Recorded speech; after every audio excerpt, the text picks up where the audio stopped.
ABP news.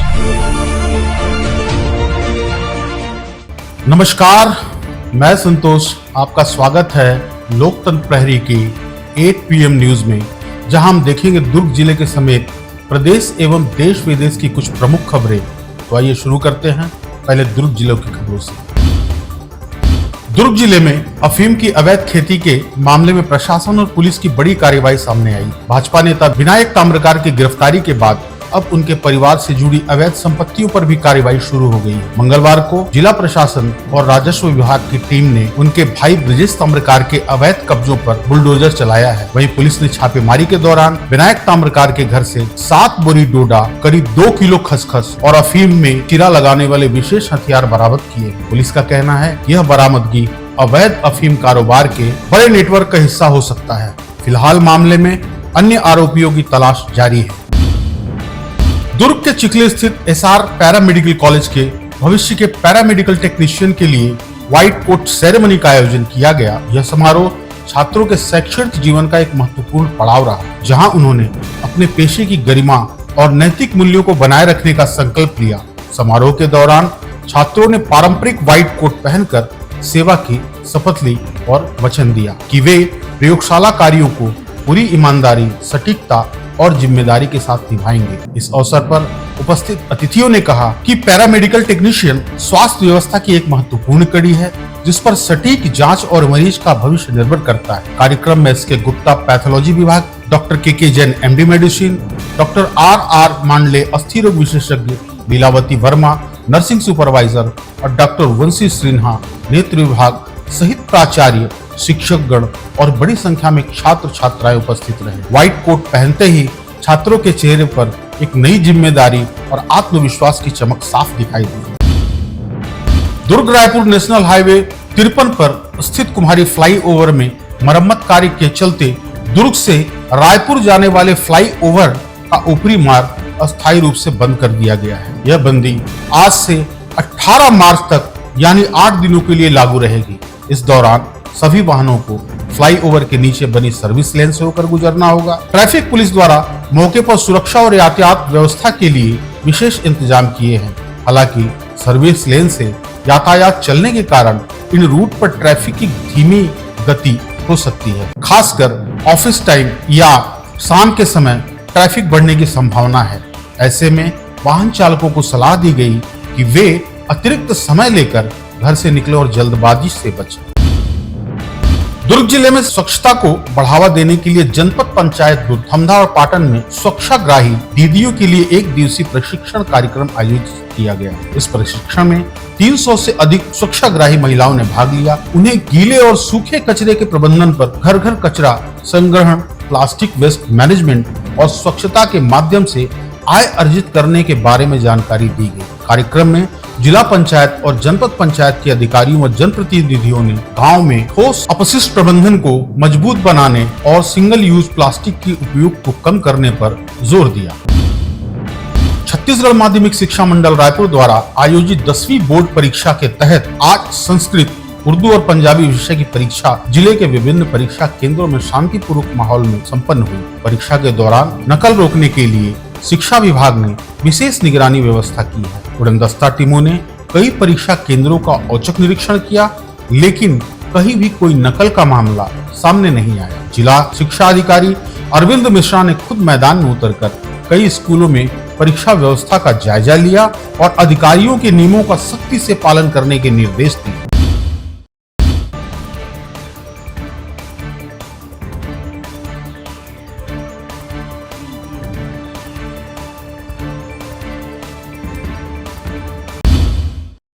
अब नजर डालते हैं प्रदेश की प्रमुख खबरों पर। छत्तीसगढ़ के मुख्यमंत्री विष्णु देसाई ने नवा रायपुर स्थित विधानसभा भवन कार्यालय में भाजपा मीडिया प्रकोष्ठ के पदाधिकारियों के साथ बैठक की। इस दौरान उन्होंने मीडिया प्रकोष्ठ की कार्यप्रणाली की जानकारी ली और उनकी सक्रियता की सराहना की। मुख्यमंत्री ने कहा कि मीडिया टीम सरकार की जन कल्याणकारी योजनाओं, उपलब्धियों और विकास कार्यों को प्रभावी तरीके से आम जन तक पहुंचा रही है। उन्होंने विश्वास दिलाया कि यह टीम सरकार और जनता के बीच संवाद को मजबूत बनाएगी। बैठक में मीडिया विभाग के संयोजक हेमंत पाणिग्रही समेत पार्टी के प्रवक्ता और पैनलिस्ट मौजूद रहे। छत्तीसगढ़ में दुर्ग के बाद अब बलरामपुर जिले में भी बड़े पैमाने पर अफीम की खेती का खुलासा हुआ है। मामला कुसमी थाना क्षेत्र के त्रिपुरी पंचायत के घोसरा गांव का है, जहां करीब 5 एकड़ जमीन पर अफीम की खेती किए जाने की जानकारी सामने आई है। सूचना मिलते ही पुलिस और राजस्व विभाग की संयुक्त टीम मौके पर पहुंची और खेतों की जांच शुरू की। प्रारंभिक जानकारी के अनुसार एक आदिवासी की जमीन को लीज पर लेकर झारखंड का एक व्यक्ति अफीम की खेती कर रहा था। प्रशासन ने मौके पर ही अफीम की फसल को नष्ट करने की कार्रवाई शुरू कर दी है और साथ ही साक्ष्य भी जुटाए जा रहे हैं। पुलिस का कहना है कि जांच के बाद इस अवैध खेती में शामिल लोगों के खिलाफ एनडीपीएस एक्ट के तहत सख्त कार्रवाई की जाएगी। गरियाबंद जिले के नगर पंचायत कोपरा में प्रधानमंत्री आवास योजना को लेकर बड़ा मामला सामने आया है। सरकारी रिकॉर्ड में 12 हितग्राहियों के नाम पर पक्का मकान बनाने और राशि जारी होने का उल्लेख है, जबकि वास्तविकता यह है कि इन लोगों को आज तक आवास नहीं मिला। पीड़ितों ने कलेक्टर जनदर्शन में शिकायत की थी, लेकिन 3 महीने बीत जाने के बाद भी समाधान नहीं हुआ। अब सवाल उठ रहा है कि आखिर आवास की राशि किसने निकाली और मकान कहां बना। इस पूरे मामले की निष्पक्ष जांच और दोषियों पर कार्रवाई की मांग की जा रही है। कोनी थाना क्षेत्र में पुलिस ने अवैध शराब बनाने वालों के खिलाफ बड़ी कार्रवाई की। मुखबिरों से सूचना मिलते ही कोनी पुलिस ने तत्काल तलाशी अभियान चलाया। तलाशी के दौरान घुटपुर रेलवे स्टेशन लाइन के किनारे झाड़ियों में छिपा कर रखे गए करीब 300 प्लास्टिक के डिब्बों में भरे लगभग 6000 किलो महुआ लाहन को पुलिस ने बरामद किया। यह कार्रवाई पुलिस उप महानिरीक्षक और वरिष्ठ पुलिस अधीक्षक रजनेश सिंह के निर्देश पर अतिरिक्त पुलिस अधीक्षक शहर पंकज कुमार पटेल और नगर पुलिस अधीक्षक गगन कुमार के मार्गदर्शन में की गई। बरामद महुआ लाहन को आबकारी विभाग की टीम की मौजूदगी में नष्ट कर दिया गया है और मामले में आगे की कानूनी कार्रवाई शुरू कर दी गई। छत्तीसगढ़ के शक्ति जिले के डबरा थाना क्षेत्र के ग्राम गाड़ापाली में एक नवविवाहिता की संदिग्ध परिस्थितियों में मौत से इलाके में सनसनी फैल गई है। मृतका की पहचान नीतू यादव के रूप में हुई है। मायके पक्ष का आरोप है कि उन्हें घटना की जानकारी देर से दी गई और जब वे मौके पर पहुंचे तो नीतू का शव कमरे में पड़ा हुआ मिला। परिजनों ने यह भी आरोप लगाया कि ससुराल पक्ष जल्दबाजी में अंतिम संस्कार करने की तैयारी कर रहा था। गले में निशान देखने के बाद परिजनों ने गला दबाकर हत्या किए जाने का आरोप लगाया है और पुलिस से निष्पक्ष जांच की मांग की है। फिलहाल पुलिस मामले की जांच में जुटी है और पोस्टमार्टम रिपोर्ट आने के बाद ही मौत के असली कारणों का खुलासा होगा।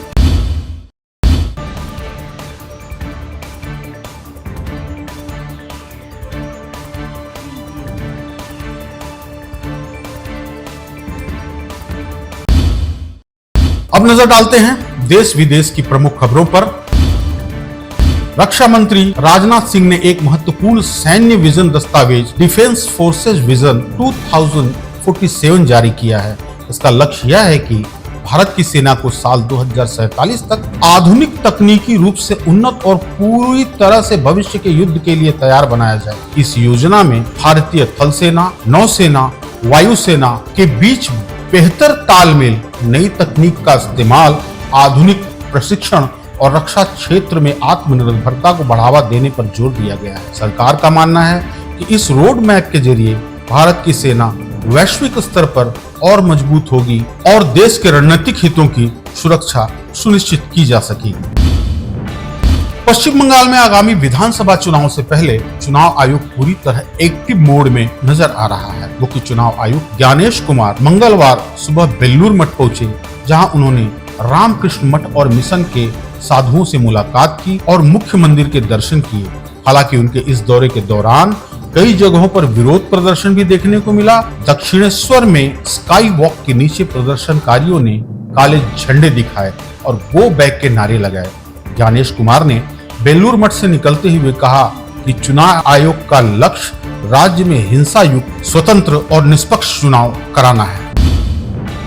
देश भर में होटल और रेस्तरां कारोबार पर इनकम टैक्स विभाग की बड़ी कार्रवाई सामने आई है। टैक्स चोरी के आरोप में 22 राज्यों के 46 शहरों में 62 रेस्टोरेंट पर सर्वे किया गया है। शुरुआती जांच में करीबन 408 करोड़ रुपए की बिक्री छिपाने का मामला सामने आया है। जांच की शुरुआत हैदराबाद की मशहूर बिरयानी चेन से हुई। एआई टूल के जरिए 1.77 लाख रेस्टोरेंट के ट्रांजैक्शन डेटा का एनालिसिस किया गया, जिसमें बड़े पैमाने पर टैक्स चोरी के संकेत मिले। अब इनकम टैक्स विभाग ने 63,000 से ज्यादा रेस्टोरेंट को नोटिस जारी कर 31 मार्च तक अपना इनकम टैक्स रिटर्न अपडेट करने को कहा है।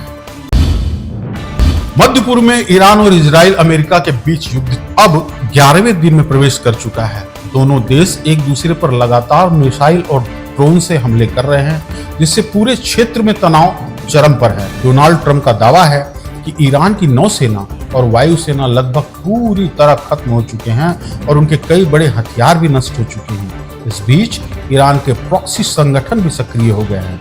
लेबनान स्थित संगठन हिजबुल्लाह ने ऐलान किया कि वे इजराइल के खिलाफ अपनी पूरी ताकत से लड़ेंगे और तब तक पीछे नहीं हटेंगे जब तक दुश्मन को उनकी जमीन से खदेड़ न दिया जाए। मिडिल ईस्ट में अमेरिका और ईरान के बीच तनाव लगातार बढ़ता जा रहा है। अमेरिका के राष्ट्रपति डोनाल्ड ट्रंप ने चेतावनी दी है कि अगर ईरान ने स्ट्रेट ऑफ होर्मुज में तेल की सप्लाई रोकी तो अमेरिका बड़ी कार्रवाई करेगा। इसके जवाब में ईरान की इस्लामिक रेवोल्यूशनरी गार्ड फोर्स ने कहा है कि अगर हमले जारी रहे तो 1 लीटर तेल भी बाहर नहीं जाने दिया जाएगा। स्ट्रेट ऑफ होर्मुज दुनिया का सबसे अहम तेल समुद्री रास्ता माना जाता है, जहां से खाड़ी देशों का बड़ा हिस्सा तेल निर्यात होता है। अगर ईरान ने यह रास्ता बंद किया तो Saudi Arabia, UAE, Kuwait, Qatar, Bahrain और इराक से भी दुनिया को तेल नहीं मिल पाएगा।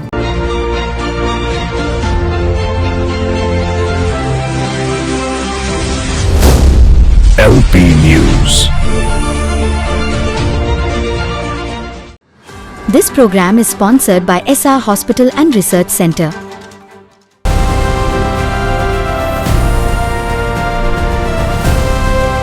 हर खबर पर नजर, सच, हिम्मत और जमीनी रिपोर्टिंग, देश, समाज और सत्य के लिए।